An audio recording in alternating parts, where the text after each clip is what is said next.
नमस्कार, आप देखना शुरू कर चुके हैं बक्सर खबर। हेडलाइंस के प्रायोजक हैं क्लॉक एंड डेकर। दो कपड़ों की खरीद पर 40% तक की सीधी छूट। पुरानी कचहरी के सामने एलन सोली के ऊपर। NEET biology in coaching institute by Prakash sir, bypass road, Babanagar की गली। नए कोर्स का एडमिशन प्रारंभ। मार्च के बाद कोरोना महामारी से मिल सकती है मुक्ति। संक्रमण दर के ताजा आंकड़ों को देखते हुए केंद्रीय स्वास्थ्य मंत्रालय के अधिकारियों ने दिए संकेत। जिले में 17 फरवरी से कड़ी सुरक्षा व्यवस्था के बीच 28 केंद्रों पर आयोजित होगी मैट्रिक की परीक्षा। 28,419 परीक्षार्थी होंगे परीक्षा में शामिल। बक्सर के कमलदा सरोवर में पुलवामा के शहीदों को दी गई श्रद्धांजलि। कैंडल जलाकर अमर जवानों को किया गया याद। और घृणा पापी से नहीं, पाप से करनी चाहिए। मूर्ति अनावरण के दौरान श्रद्धालुओं को संबोधित करते हुए महान संत जीयर स्वामी ने दी जानकारी। खबरें विस्तार से के प्रायोजक हैं आरके ज्वेलर्स, आकर्षक आभूषणों के विश्वसनीय विक्रेता, यमुना चौक। कामधेनु नेट, नए जमाने की मजबूत सरिया। जिंदल पैंथर सीमेंट एवं सरिया के मुख्य विक्रेता गंगा सागर बिल्डिंग मटेरियल, गोलंबर बक्सर एवं सिमरी। पिछले 2 साल से अधिक समय से कोरोना महामारी से जूझ रहे देशवासियों के लिए बड़ी राहत देने वाली खबर है। मार्च के बाद इस महामारी से पूरी तरह से मुक्ति मिलने की उम्मीद जताई जा रही है। दरअसल संक्रमण से जुड़े ताजा आंकड़े इसके ओर साफ इशारा कर रहे हैं। केंद्रीय स्वास्थ्य मंत्रालय के अधिकारियों का मानना है कि तीसरी लहर मार्च में पूरी तरह समाप्त हो जाएगी और चौथी लहर के आने की आशंका बहुत कम है। वैसे कोरोना के नए वेरिएंट के कारण कम टीकाकरण वाले देशों में कहीं कहीं महामारी की नई लहर देखने को मिल सकती है। स्वास्थ्य मंत्रालय के एक वरिष्ठ अधिकारी के मुताबिक तीसरी लहर के आंकड़ों से मार्च के अंत तक शताब्दी की इस महामारी से निजात मिलने के संकेत मिल रहे हैं। उनके अनुसार भारत में तीसरी लहर की तीव्रता के बावजूद इससे ज्यादा घातक नहीं होने के ठोस वैज्ञानिक कारण और वही कारण भविष्य में चौथी लहर को रोकने में मददगार साबित होंगे।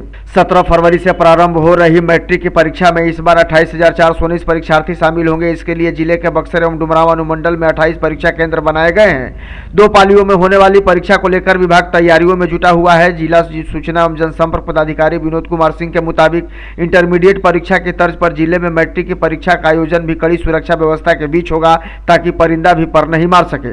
प्राप्त जानकारी के अनुसार पहली पाली में 13,886 परीक्षार्थी परीक्षा में शामिल होंगे। वहीं दूसरी पाली में 14,533 परीक्षार्थी परीक्षा में शिरकत करेंगे। सोमवार को पूरे देश में पुलवामा के शहीदों की बरसी मनाई गई। इसी कड़ी में सोमवार की संध्या शहीद स्मारक कमलदा सरोवर में एकत्र अंत्योदय सेवा संस्थान के युवाओं ने कैंडल जलाकर शहीदों को श्रद्धांजलि अर्पित की।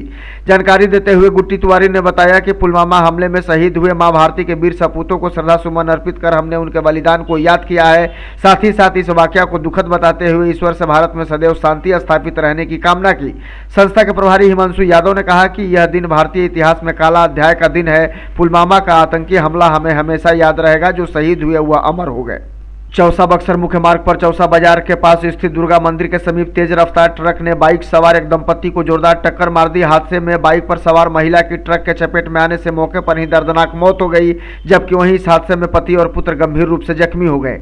घटना के बाद आक्रोशित लोगों ने मुआवजे की मांग को लेकर 100 के साथ सड़क जाम कर घंटों प्रदर्शन किया। हालांकि मौके पर पहुंची पुलिस ने काफी मशक्कत के बाद 100 को अपने कब्जे में लेकर पोस्टमार्टम के लिए भेजा। आक्रोशित लोग मौके पर बड़े अधिकारियों को बुलाने की मांग कर रहे थे। हालांकि इस दौरान सड़क जाम होने के कारण घंटों आवागमन बाधित रहा, जिसके कारण वाहनों के साथ फंसे लोगों को काफी परेशानियों का भी सामना करना पड़ा। हालांकि बाद में स्थानीय पुलिस ने लोगों को किसी तरह समझा बुझाकर मामले को शांत कराया। जिले के औद्योगिक थाना क्षेत्र के अंतर्गत गगौरा गांव में शादीशुदा व्यक्ति द्वारा अपने ही साली को लेकर रफू चक्कर हो जाने के मामले में फरार चल रहे आरोपी जीजा के घर की सोमवार को औद्योगिक थाना पुलिस के द्वारा कुर्की जब्ती की कार्रवाई की गई। इस मामले में लड़की के परिजनों द्वारा आरोपित के विरुद्ध अपहरण किए जाने का आरोप लगाते हुए घटना की प्राथमिकी दर्ज कराई गई थी। पुलिस के मुताबिक लड़की के अपहरण का यह मामला 2018 का है। उस घटना का आरोपित गगौरा निवासी शादीशुदा पुरुष अपनी साली को ही लेकर फरार हो गया था। खोजबीन के तमाम प्रयासों के बावजूद लड़की के नहीं मिलने पर उसके घर वालों द्वारा जीजा के ऊपर अपहरण का आरोप लगाते हुए प्राथमिकी दर्ज कराई गई थी। घटना के 4 साल बीत जाने के बाद भी आरोपित द्वारा फरार रहने पर कोर्ट के द्वारा आदेश मिलने पर पुलिस ने कुर्की जब्ती की कार्रवाई को अंजाम दिया।